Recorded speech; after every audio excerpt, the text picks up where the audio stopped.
ప్రభు నామానికి స్తోత్రాలు. అందరికీ వందనాలు. ఈ దినము దేవుడి వాక్యం మత్తయి సువార్త 7వ అధ్యాయము 7వ వచనాన్ని చదువుకుందాం.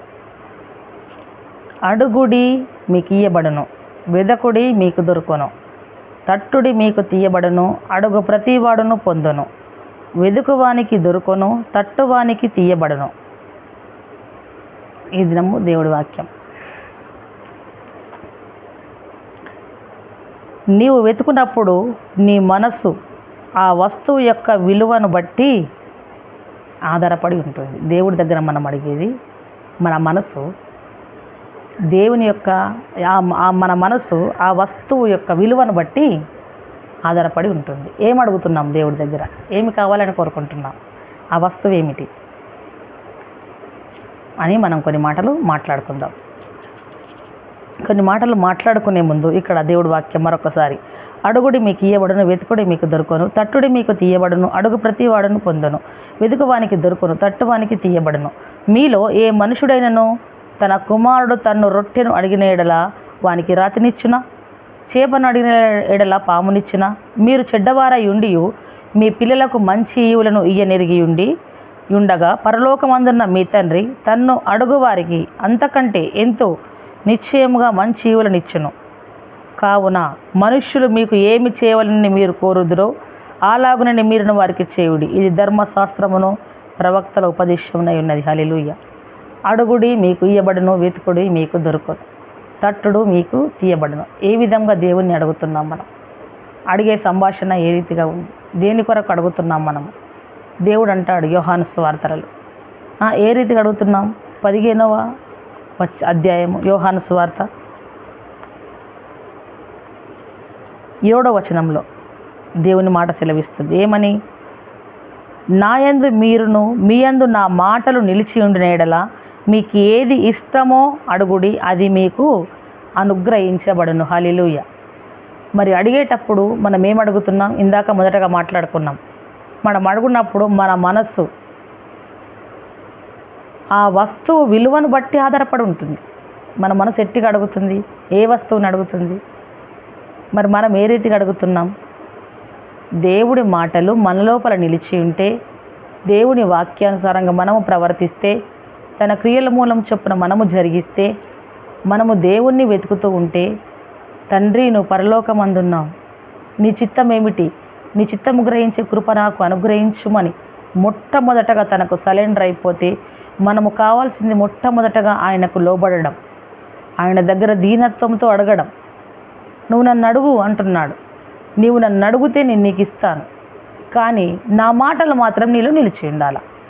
నీలో నిలిచి ఉంటే నా మాటలు, నీకేం కావాలా చెప్పమ్మా, నీకేం కావాలా, నీ ఇష్టం ఏంది నేను తెలుసుకుంటున్నా. నీకేం కావాలో, నీకు ఏది ఇష్టమైతే అది నన్ను అడుగు. పరలోక రాజ్యం కావాలా? యావత్ ప్రపంచాన్ని పరిపాలిస్తావా? శత్రువుల మీద విజయం కావాలా? నీకేం కావాలా? సాల్మన్ అడిగాడు దేవుణ్ణి, దేవుడి యందు భయభక్తులు నిలిపి, నీకేం కావాలా కోరుకుంటే సాల్మన్ అన్నాడు, ఈ ప్రజలందరినీ పరిపాలించి మంచి వివేకం గల మనసు ఇయ్యని అన్నాడు. మంచిది అడుక్కున్నావు నువ్వు అని సమస్తాన్ని దేవుడిచ్చాడు. ఎందుకు? మన మనసు మనం వెతుకున్నప్పుడు మన మనసు ఆ వస్తువు విలువను బట్టి ఆధారపడి ఉంటుందని ఇందాక మాట్లాడుకున్నాం కదా. ఎంత విలువైన వస్తువు అడిగాడు ఆయన. ఈ ప్రజల్ని పరిపాలించేందుకు నాకు ఇంత దండుని, ఇంత సైన్యం, ఇంత సైన్యాధిపతి నీయు, నాకు ఇంత బలమియో అని అడగలేడు ఆయన. ఈ ప్రజలందరినీ పరిపాలించుటకు నాకు మంచి వివేకము నాకు ఇయ్యు, వివేకము గల హృదయము నాకు ఇయ్యు అని అడిగాడు సాల్మన్ రాజు. అందుకే మనం అడుగున్నప్పుడు దేనిని బట్టి అడుగుతున్నాం? మంచి వస్తువుని గురించి అడుగుతున్నామా? వివేచన కలిగిన జ్ఞానం కలిగి దేవుణ్ణి అడుగుతున్నామా? ఈ లోకపరమైంది, నాకు అది తండ్రి, నాకు ఇది, అందరికి బండి ఉండే, నాకు కారు ఉండే, వాళ్ళకి అది ఉండే, నాకు ఇది ఉండే, నాకు ఆయనతో లేకపోయి ఏమీ లేకపోని, మేము కూడా జీరో బ్యాక్గ్రౌండ్ అయినను సరే శ్రమలలో దేవుడిని నిలిచి పాడిన నా పితరులను నేను చూసుకుంటాను. అందుకే ఈ రీతిగా మీ ముందుకు వచ్చాము. మాకు అన్నీ బాగుండి మేము మీకు బోధిస్తున్నాం అనేది కాదు, మేము అగ్ని వంటి మహాశ్రమలలో ఉన్నాం. ఆయనను సరే దేవుని యందు ధైర్యంగా ఉంటాం మేము. ఆయన సిగ్గుపరచట్లేదు మమ్మల్ని. దేవుడి అందు నమ్మకంతో ఉంటాం మేము. ఆయన పాదాలు పట్టుకుంటాం. అడిగేటప్పుడు సిగ్గుపరచకయ్యా, నన్ను శత్రువుల ముంచుకోమని సిగ్గుపరచకయ్యా అని ఒక విలువైన మాట అడుగుదాం, అన్నీ కోరుకునేదాకంటే. ఇక్కడ అంటాడు, ఏమని అంటున్నాడు ఇక్కడ, మీరు నా నామమున దేనిని అడుగుదురో తండ్రి కుమారుని యందు మహిమపరచబడుటకై దానిని చేతును. నా నామన మీరు నన్ను ఏమి అడిగినను నేను చేతును. కానీ నా మాటలు నీలో నిలిచి ఉండాలని కోరుకుంటున్నా.